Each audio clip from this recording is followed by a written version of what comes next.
Hey guys, welcome back. How did I forget? I don't know, I can't believe I did this. I didn't tell you what I was eating during this whole entire time.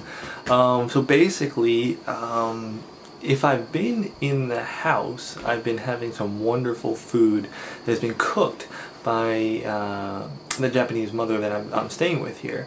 And I gotta tell you, I mean, Japanese food is great, but yeah, the food, I've been spoiled. My wife's cooking is better, but the food is really good, so you know, right, Char? And so anyway, it's been really great.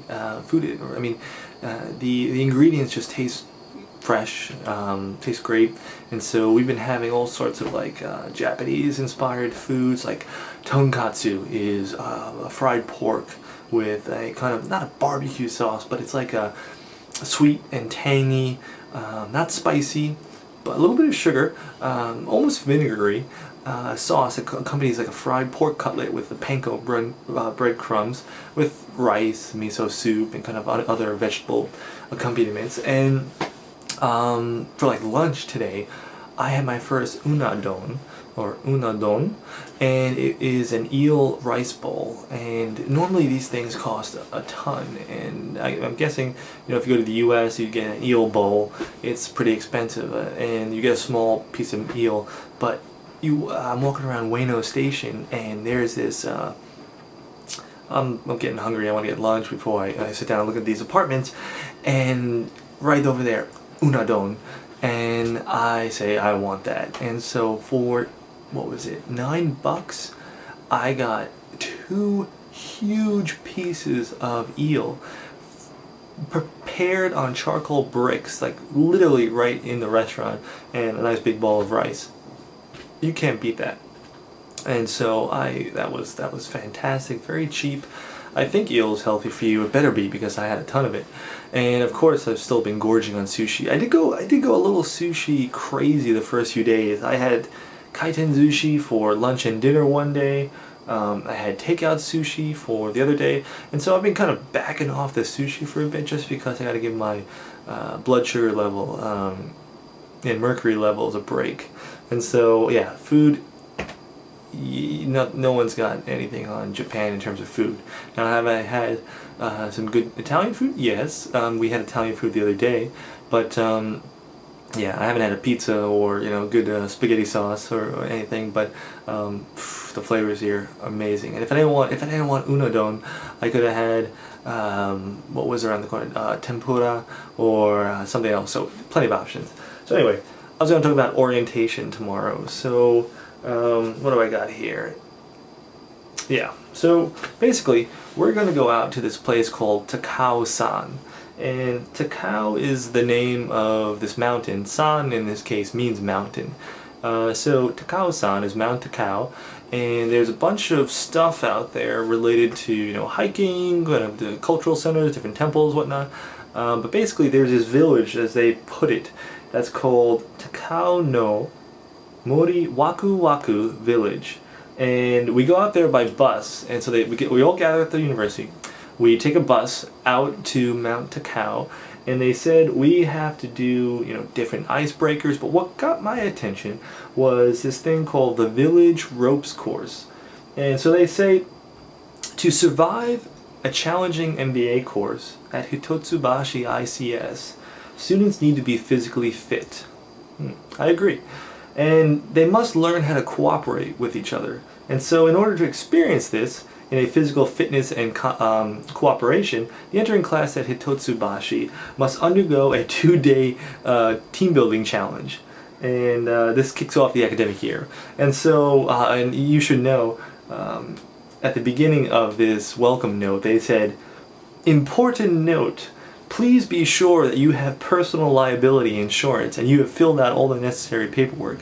So I don't know if people have gotten injured in the past at this team building, but they definitely, it's bolded and in yellow highlights. So yeah, be sure you have personal liability insurance. So we've got that going on. And so after we do the ropes course, I mean, maybe I could show you these pictures. Hold on. And so here's my little MacBook Air here. And so you see, like, there are people trying to, you're up on a rope and they're trying to lift these guys up, and people are cheering them on. And what are these? Yeah, this is the old trust the guy. You know, you're gonna fall and they're gonna catch you. And then the next picture that cycles through is you got a guy 40 feet up in the air walking across a tightrope, and other people have like all these support ropes. I guess like they're pulling them. And so if you pull too hard on one side, he falls over onto the safety net, I think. And so you have to kind of have balance and communication. And so that should be interesting. So that's what our plan is for tomorrow. Then after that, we do a bunch of other, you know, standard icebreaker stuff, like, oh, you know, where are you from? What's your name? What's your hometown like? Blah blah blah. And then we go over to the hotel. We stay overnight, which is kind of cool. And then we do some more formal icebreakers and coursework the next day, kind of talking about, elements of the MBA course, you know, what we hope to get out of it. And they call it the High Element Challenge. And so, yeah, that's the schedule for tomorrow. Then everything that follows after that is all the basic orientation stuff.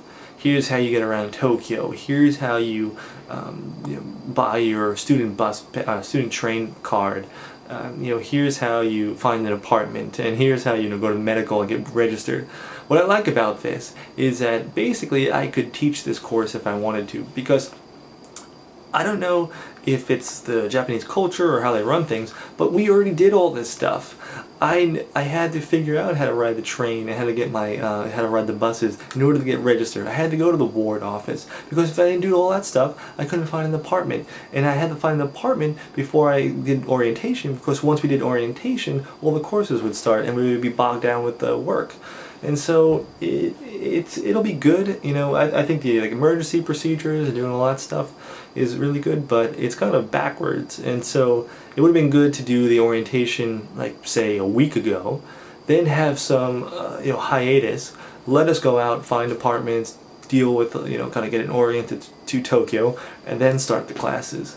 But oh well, what do I know? So that's the plan. Let's see here. Anything else that's interesting?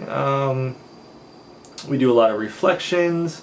We talk about honor code, graduation requirements, good stuff like that. Buying bicycles, which I already talked about. So yeah, I think what you all really want to know is what is in this box. So is it whiskey? Is it, let's see, let that focus. Is it Japanese distillate or vodka, or is it sake? So let me give it a little sip here. Give it a shot. It is in a lot of the Japanese drinks are in kind of kid-sized containers that you could confuse it for a drink box back in the U.S. Like Welch's grape juice or something like that. But don't mistake this for a juice box. It is definitely alcoholic, and I'm guessing by this kanji right here, without that focus, that it's got at least 10% alcohol or something like that. So, smells alcoholic.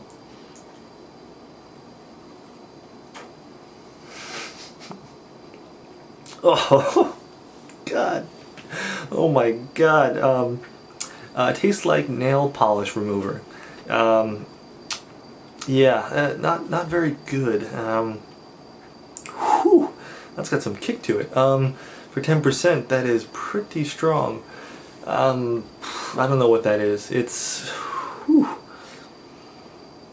Yeah, don't give that to your kids. That's pretty strong stuff. So, anyway, that's the story for now. I'll be in a hotel tomorrow night, so I don't know if we're gonna, if I know the Japanese, and I think I do pretty well, the party's not gonna stop at, 8 o'clock when we get to the hotel. They're going to have their own team building at the bar or at the place across the street. And so I don't know if I'll have some time to do more videos tomorrow, but rest assured I will be talking about everything that goes on tomorrow, the experience. I really look forward to meeting my fellow classmates. I still got about 5 more days until I hear back from the apartment, so there'll be updates. But for now, things are good. Again, the room is messy. Let me show you around here what I've got going on. You got again, I'm not complaining. I'm very grateful for this room, but you got all this stuff over here, kind of on my desk. I'm just throwing stuff around. everything over here. It's just crazy. So yeah, it has been good. I will talk to you guys in a bit, and rest assured there will be more updates. So until then, take it easy, stay tuned, and yeah, that's about it. Later, guys. So I did a little bit of research. This isn't 10% alcohol. It is 25% alcohol, as you can see here. And how do I know that? Well, first I did a little bit of research on the kanji, and this line over here, if you can let that focus, you see where the 25 is right here? So this is arukohol, and that kanji means 1% or part, and then 25 degrees or 25 parts. I think that means 25%. Yeah, the 10% is like 10% of something is used. I don't know the. It says barley. Yeah, something barley. 10% barley is used in this blend, I think, and so that's why it tasted pretty strong. Anyway, thought you might want to know. Later.